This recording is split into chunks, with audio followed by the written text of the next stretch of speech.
Hi everyone, today we are going to be looking at the plot of Blood Brothers by Willy Russell, and in particular the plot of Act 1 for this first one. So here we go. This is the first in the series of these short videos that we'll be doing for you to do with our literature texts. So just a little overview of what to use these things for. You can use them to revise the plot, which obviously this one is focused on. You can use it to revise the characters, look at the themes that recur in all of our texts, and also we'll be including some context, some background knowledge as well with this. But overall, it is about revision. You should already know all of your things from in lesson, and this is just to remind you of what all of those things are. So, our plot then for Blood Brothers. What happens to who in which order? So we're going to start, as I've said, with Act 1. There will be a separate one for Act 2. So we start with the prologue. The opening scene is a flash forward to the end of the play. In this scene, Mickey and Edward are both laid on the floor dead, as Mrs. Johnston asks us to tell me it's not true, the first words of the actual play. The narrator, whose image you can see here on the right hand side, is an ominous presence throughout the play and tells the audience about the twins and their deaths. In the prologue, when he speaks, he also mentions a woman so cruel there's a stone in place of her heart. When we first see this or read it, we view this as Mrs. Johnston, the biological mother of the boys, who we learn has given away one of her babies.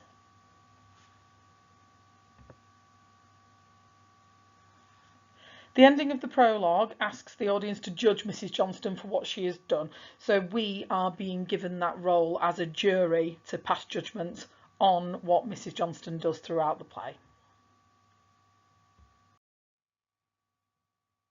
So I've split the plot up into different sections to do with how old the boys are at different points. So the first thing that happens after the prologue is that we are looking at just before the boys are born, and Mrs. Johnston is pregnant with both Mickey and Edward. So firstly, we learn that Mrs. Johnston, who is of a lower class, has gotten married very young after she has gotten pregnant. So she has had what we would call a shotgun wedding.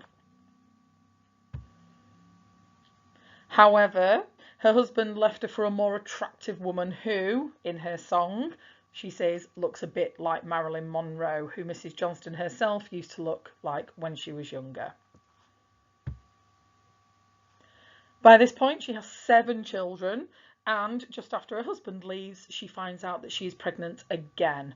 At first, she doesn't realise, she thinks it's only with one, but then, after the doctor visits, she finds out that she is having twins.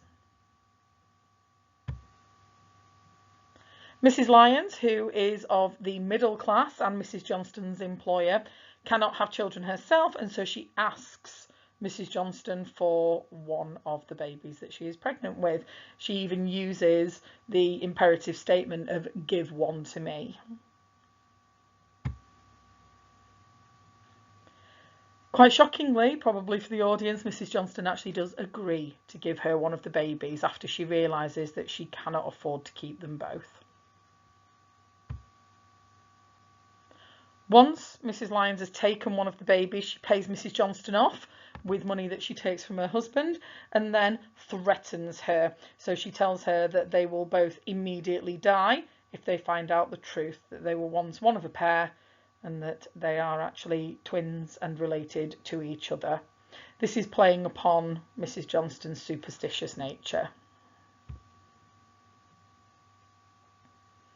Very important in this section is the song My Child, which illustrates the differences in what the two children will have. So Mrs. Johnston wants the child to have a better life than she can provide, whilst Mrs. Lyons can give the child everything, even things that aren't necessities.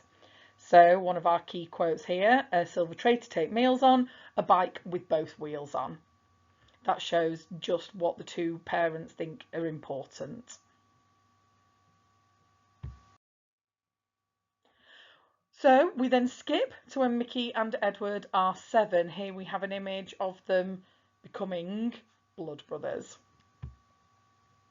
So the boys first meet when they are 7 years old. We find out that Mickey wants to be like his older brother, Sammy. When they first meet, Mickey asks for a sweet. So he says, "Gives a sweet," and Edward offers the entire bag to Mickey.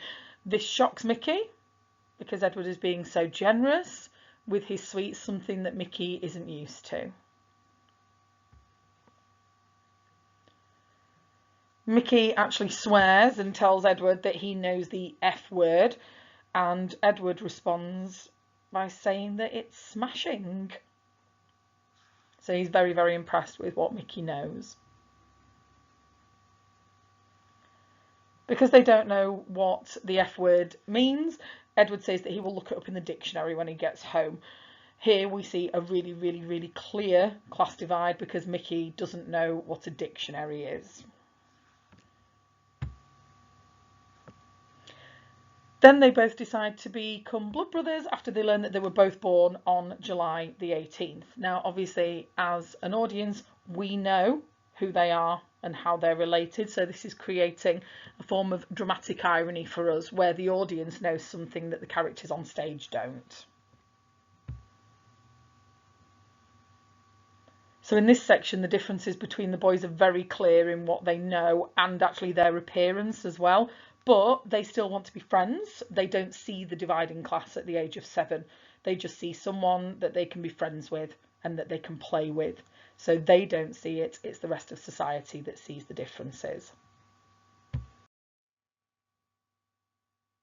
So continuing with when they are 7, Edward swears at his mother after she tells him that he isn't to play with Mickey. He does swear in a way that actually isn't grammatically correct, and that just shows how naive Edward is to all of these things that Mickey has actually shown him. They then go to play with Linda, who backs Mickey up when they tell Edward how they speak to the police. So this is when they say that they are waiting for the 92 bus and that their name is Adolf Hitler.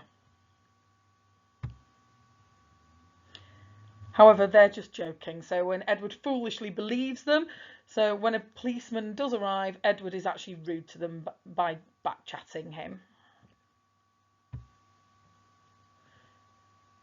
After this has happened, they're all taken home. We see the policeman in the 2 different settings. So firstly, we see him talking to Mrs. Johnston. So the policeman is patronising towards Mrs. Johnston and actually threatens her with the courts. He says that Mickey was about to commit a serious crime. However, in comparison to this, when we see him talking to Mr. Lyons, he removes his hat, he has got a glass of whiskey in his hand, and he tells Mr. Lyons that it was just a prank, and he warns Mr. Lyons about Edward playing with his own kind rather than spending time with Mickey. It's very shortly after this that the Lyons family decide that they're going to move away. This is at Mrs. Lyons' request. And Mrs. Johnston gives Edward a locket to remember her and Mickey. So this is where we get to see that it's other people that see the class divide between the boys. Mrs. Lyons thinks that moving Edward away from Mickey will solve all of their problems, and the fact that they can just move away without any issues shows just how much money they have, that they don't need to think about it, they just go. And then we have the symbolism of the locket as well. This symbolises that Edward will never forget Mickey and Mrs. Johnston, and we know that this crops up later in Act 2. We then move to the very end of Act 1 then. So Bright New Day, and our final song of Act 1, signals a new start for everybody. So at the end of Act 1, we see Mrs. Johnston getting a letter telling... So it's the Johnston family, also Linda's family and other people who live on their council estate, telling them that they are moving to a place called Skelmersdale, a new council estate in the countryside. This is a new start for the Johnstons, and Mrs. Johnston even says it's where nobody's heard of our name, so people can't prejudge them.